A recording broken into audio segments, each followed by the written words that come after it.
We've been together for 6 years. We've never stopped being goofy. We tell each other words of hate just because we can. It's just our thing. Our whole family does it. Well, his whole family does it. His whole family does it, and I lived with them for a couple years, so it kind of rubbed up on me, and that's what we involve in our relationship. And I'm obviously very different. I'm very strange and weird because I have pink and purple hair, which I love my hair, by the way. Everyone tells me that my hair is awesome. I had 2 people yesterday stop me when I was looking at clothes to buy, and they had to tell me that they love my hair. They think it's awesome, good for me, you know, doing something different. I don't know, but I love my hair. So basically, I'm just gonna jump right into our relationship story because this could take a while. We met in the summer of 2008 at Elitch's here in Denver. It's an amusement park. We were both working in the rides department, so we were in charge of running the roller coasters and just the other little small ride attraction things. And he was my manager. So there was that. I want to say just like a week or so before his 19th birthday. And I know that because the day he gave me his number was, I believe, the day after his birthday, and you know, everybody was using MySpace, and he told me when he gave me his number that he didn't want any weird texts. To this day, I still have no idea what weird texts means, and I'm not quite sure what he meant by that, but no weird texts. I'm pretty sure I didn't send any weird texts. Pretty sure. Not 100% sure though. We didn't actually start dating, or we didn't go on our first date until August. So August of 2008 we went on our first date. Actually, he said hang out, so I just assumed it wasn't a date. I don't know. I'm super naive and I have no idea when somebody's flirting with me. Even to this day, there'll be people who will like flirt with me and I'm just like, what?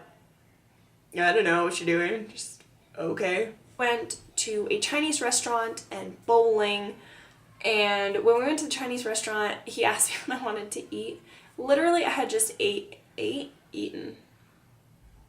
Whatever the word is I'm looking for, that's the one I want to use in this sentence. So, I had eaten before our date because he had postponed the date twice that same day, saying, oh, I'll be there in like 3 hours. I'll be there in 2 more hours or whatever. He was nervous. I was nervous. So I just ate off his plate. Really weird for a first date, right? Eating off your date's plate. Then we went bowling. I kind of dominated the whole first game. He thought that this was like the most terrible idea for a first date with me because I think I got like 4 strikes in a row. And if you play bowling, that's knocking all the dang pins down in one shot. Yeah, I did that 4 times in a row. Basically, after that, we went to the mall and we went to see a movie. We saw Tropic Thunder, and if you haven't seen Tropic Thunder, it's hilarious. And anytime I see Tropic Thunder now, I'm like, first date movie. It's a very sentimental movie for me. I love that movie. We went to a park, and it was already like 11 o'clock, so it was really dark outside.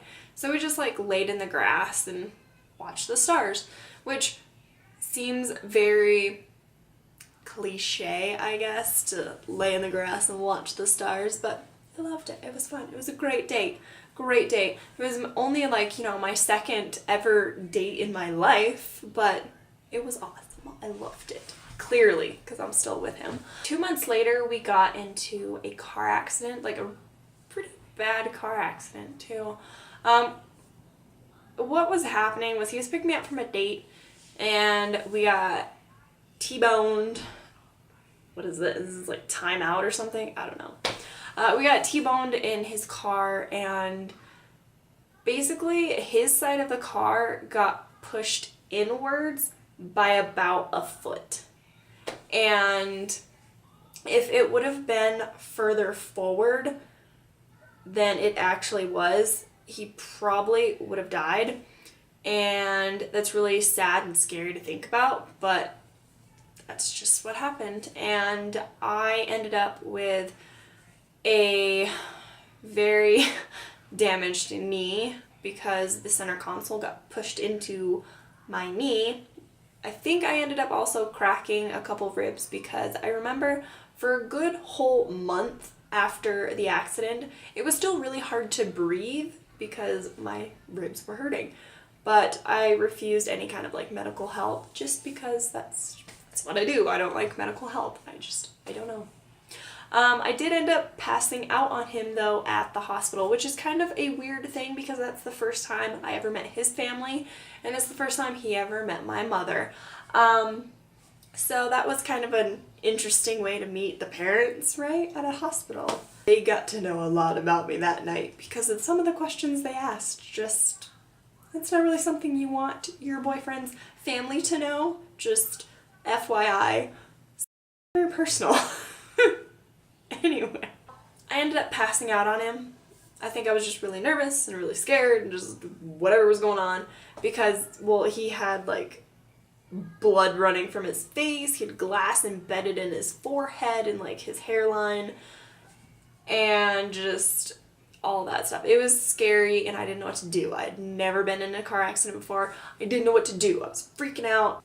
They ended up putting me on a gurney right next to him in a trauma room, which if you've never been in an emergency room, trauma room, they are kind of small. So putting two gurneys next to each other kind of made space really, really limited in this room. But my mom was telling me afterwards that they did not at all want to separate us because they pretty much assumed that we were going to panic and it was going to be just a lot worse for us in general because we kept each other calm.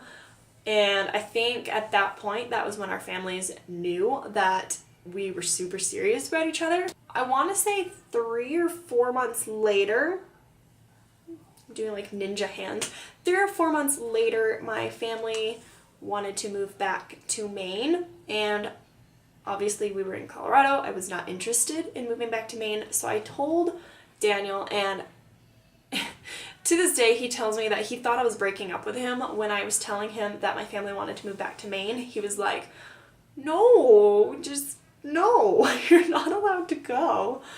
And in my mind, I was already thinking of a way for me to stay. I had to figure out a way to stay with him because I didn't want to be without him. I loved him, I didn't want to be without him. Fun fact, when we had been dating for 1 week, I already knew that I loved him just by the way that he treated me and just the way he is. He's a really nice guy. He's just genuinely awesome. Yeah, so I moved in with them. That was pretty weird, being the fact that when I moved in with them was the same day that my family left for Maine. So I like to say that my family left me instead of me leaving my family. That happened when I was 18, so go me. No, I was 19. There we go. I was 19. I was 19, guys. 19.